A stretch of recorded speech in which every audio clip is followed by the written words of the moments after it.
Bom, pessoal, bom dia, boa tarde, boa noite, conforme o horário que vocês estão assistindo aí essa videoaula do temas latino-americanos.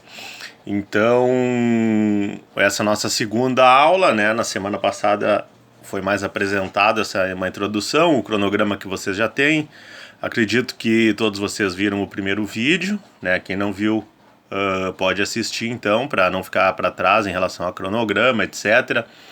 Né, eu já postei também o texto que é para vocês fazerem um resumo da primeira avaliação, né? Lembrando que são 3 avaliações, resumo desse primeiro texto, que vale 5 pontos, depois mais para frente vai ser postado mais um texto para outro resumo valendo mais 5 pontos, e por fim o texto geral, dissertativo, reportagem, enfim, formato livre, né? Sobre a relação da América Latina, América do Sul, principalmente com Covid-19, né? Como que, né, a América Latina, mas vocês podem pegar algum país específico para fazer essa relação com o Covid-19. Eu vou tentar ser o mais breves e mais direto ao ponto, apesar de que é um tema bastante complexo, em razão do tempo. Como eu falei, eu vou tentar colocar vídeos que não passem muito aí de 15, no máximo 20 minutos, né? Então, hoje a gente vai fazer essa introdução em relação à América Latina. A questão do nome, por exemplo, que vocês leram no texto, vai ficar para a próxima semana, então, mas a gente sempre vai estar dialogando aí com as temáticas. Bom, então, em relação à América Latina, eu preparei aqui uns slides, até alguém me fizeram algumas sugestões, mas assim, quando tiver alguma imagem eu mostro aqui no meu computador, e depois, em relação aos textos, né, que estão nos slides depois eu vou postar o arquivo para vocês poderem fazer uma revisão, enfim. Então, o primeiro ponto é o que é, né, a América Latina, né? Então, o que diferencia a América Latina de todo o continente americano, que pega Américas geograficamente divididos, América do Sul, América Central e América do Norte, né? Então, o que caracteriza a América Latina é justamente a questão da língua, né? São línguas que têm origem no latim, né? Então, e que foram difundidas na Europa Ocidental, especialmente durante o Império Romano ali, no período de 27 a.C.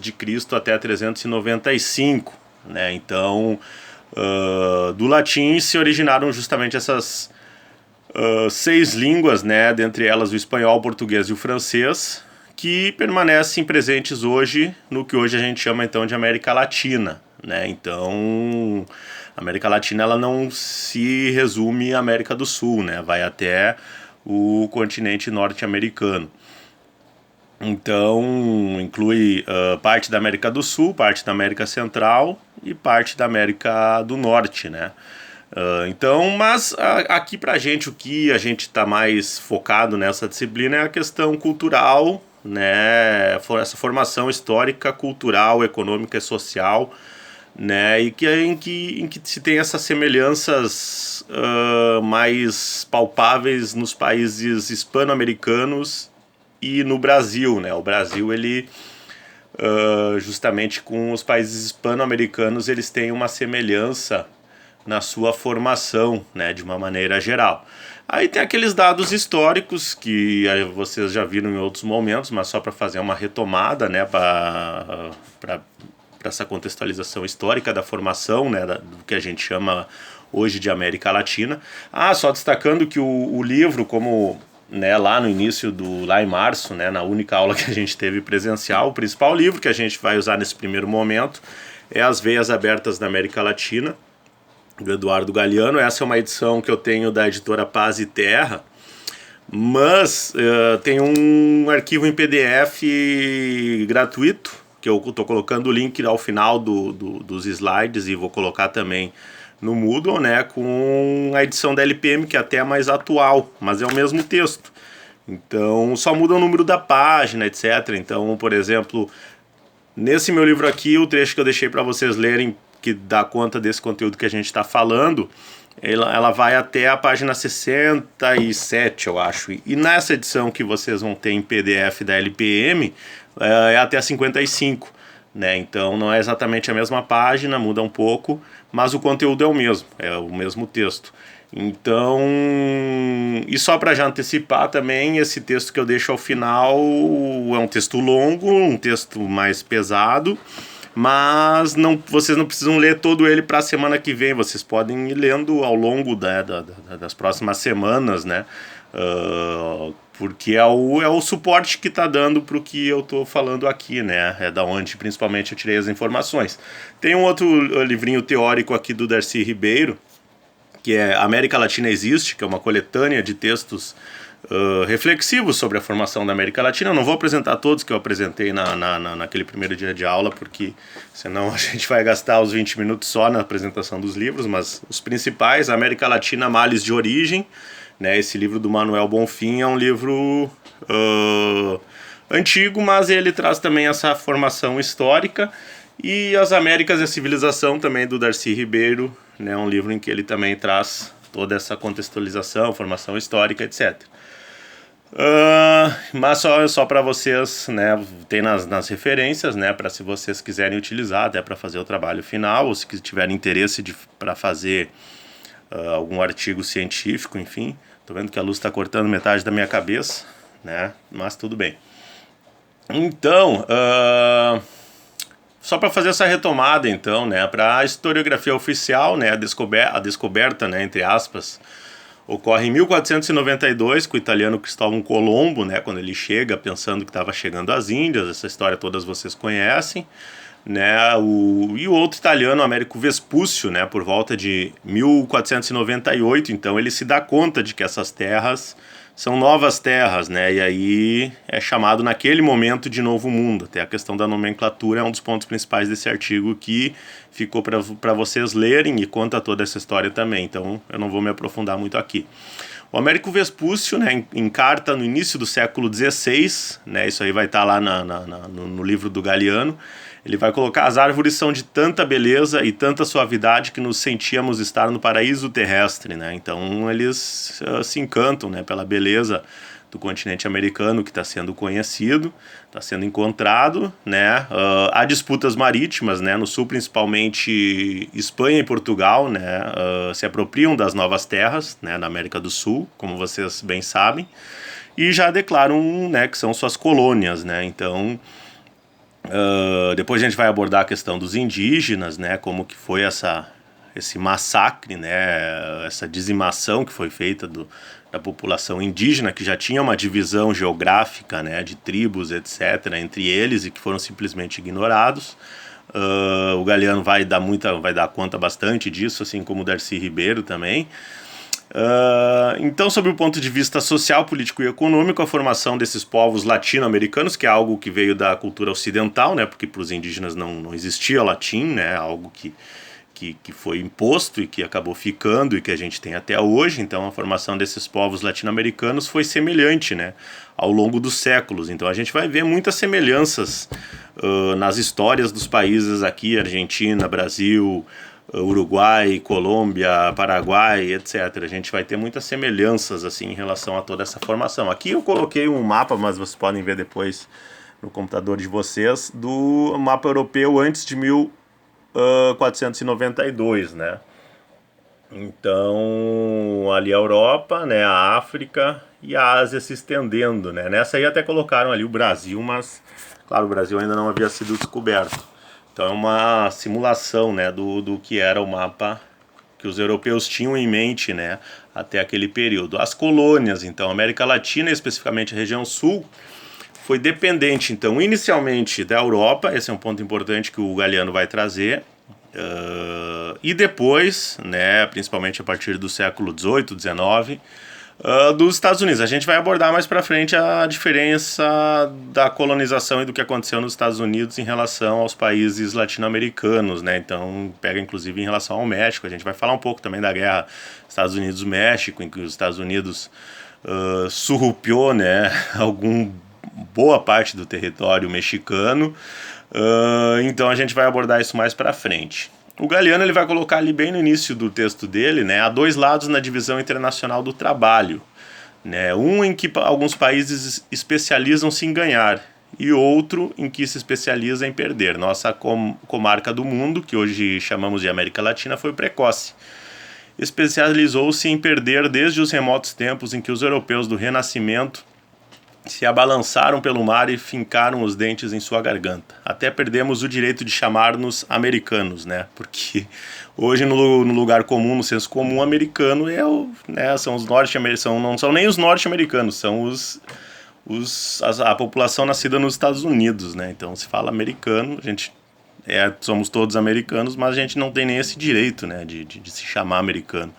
Então, América, os americanos se referem aos Estados Unidos simplesmente como América, né?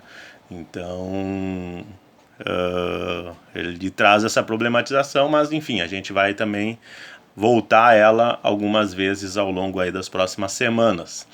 A logística da colonização, então, nos países da América do Sul, desde o início, né, foi a de explorar ao máximo a terra e os minerais e exportar, né? E aí que está um ponto chave, né? Com dinheiro arrecadado, Espanha e Portugal pagavam contas aos bancos ingleses, né? A Inglaterra, principalmente nesse primeiro momento, é o país que mais lucra, né, com essa colonização de Espanha e Portugal, porque Espanha e Portugal tinham muitas dívidas com os ingleses, né? E os ingleses revendiam também esses produtos. Esses produtos que eram feitos com a matéria-prima da América do Sul, né, revendiam com o produto pronto com preço infinitamente superior, né, ao pago pela matéria-prima. Então é uma lógica de mercado, né? Os europeus compravam,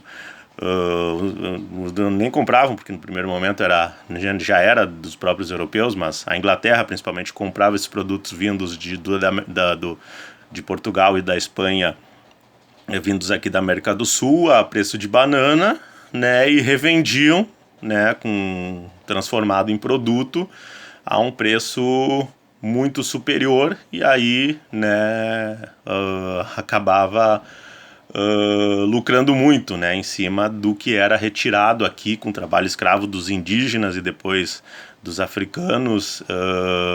Enfim, não se tinha praticamente gasto, era simplesmente chegar aqui, retirar e vender. E para vender barato, a mão de obra tinha que ser barata, não tinha que ser de graça, né? Então, o Galeano vai colocar ali também: a nossa derrota esteve sempre implícita na vitória alheia, né? A nossa riqueza gerou sempre a nossa pobreza para alimentar a prosperidade dos outros. Quer dizer, a gente sempre teve muita riqueza aqui, né? Ele vai falar de Minas, né? Da região aí onde hoje é Minas Gerais, né? Regiões da região da Prata, Argentina e Uruguai principalmente. Então, enfim, toda a América Latina. Potosí, né, é um caso muito emblemático, né, nessa história toda de retirar, né, foi simplesmente saqueada, né, Potosí. Era a cidade mais rica que se tinha na América nesse primeiro período, né, e foi simplesmente retirado todo o ouro que tinha lá.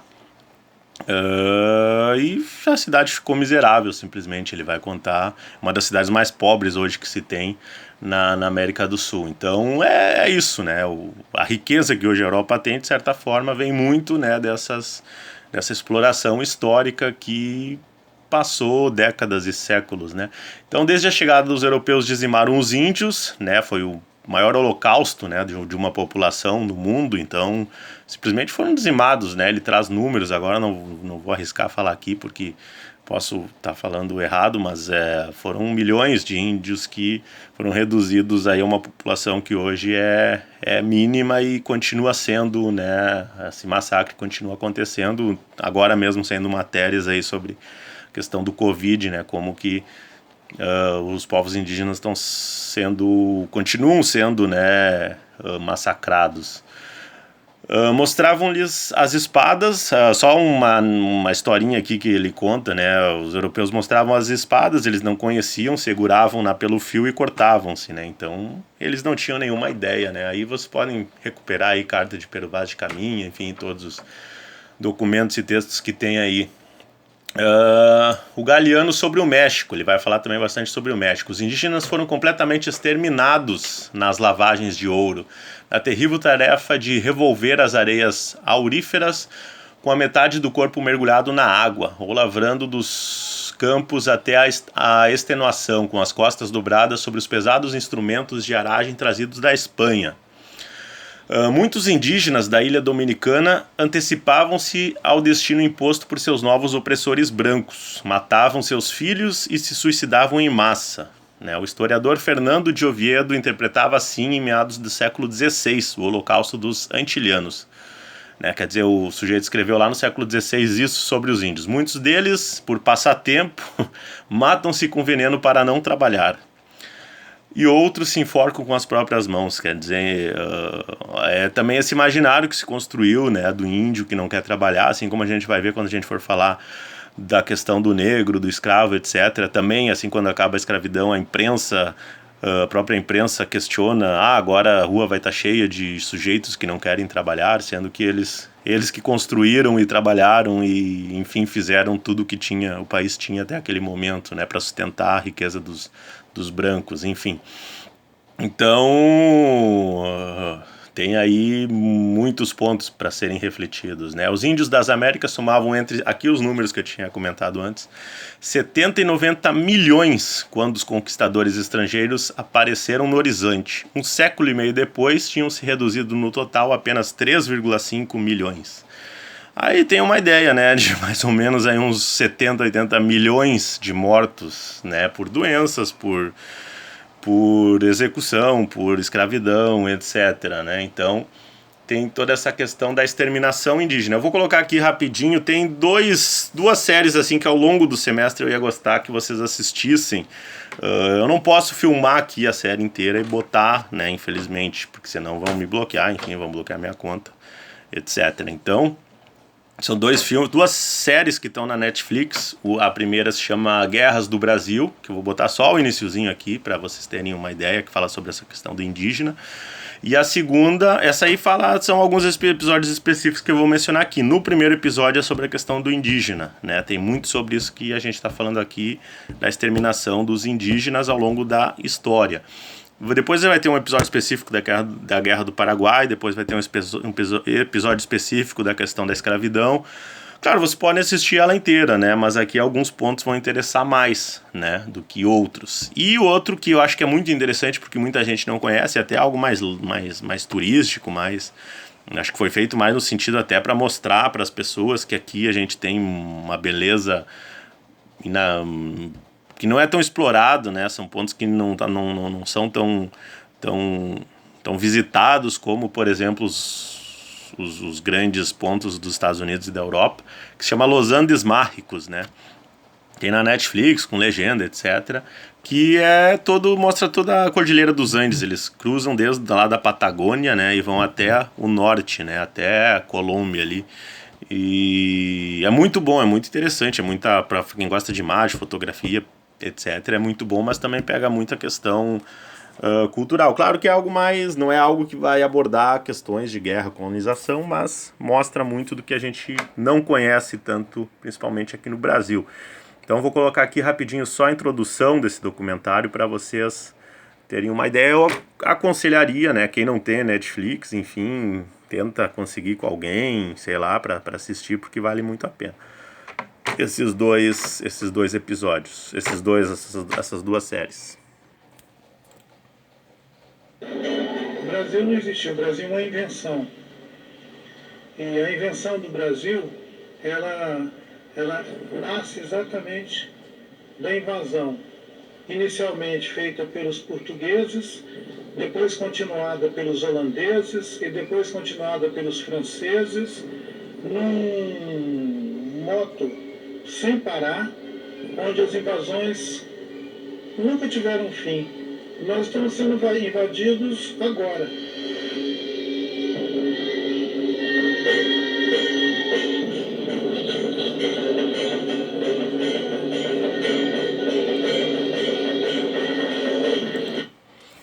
Então, é um trechinho bem breve, dessa introdução dessa fala, do